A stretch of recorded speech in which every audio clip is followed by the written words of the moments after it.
உங்களுக்கான இரவு வசனம். கேதாரின் ஆடுகளெல்லாம் உன்னிடத்தில் சேர்க்கப்படும்.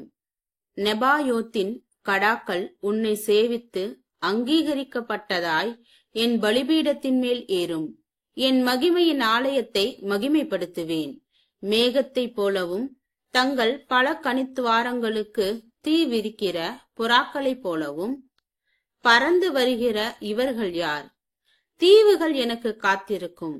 அவர் உன்னை மகிமைப்படுத்தினார் என்று உன் பிள்ளைகளையும் அவர்களோடே கூட அவர்கள் பொன்னையும் அவர்கள் வெள்ளியையும் உன் தேவனாகிய கர்த்தரின் நாமத்திற்கென்றும் இஸ்ரவேலின் பரிசுத்தருக்கென்றும் தூரத்தில் இருந்து கொண்டு வர தர்ஷீஷின் கப்பல்களும் ஏற்கனவே எனக்கு காத்திருக்கும்.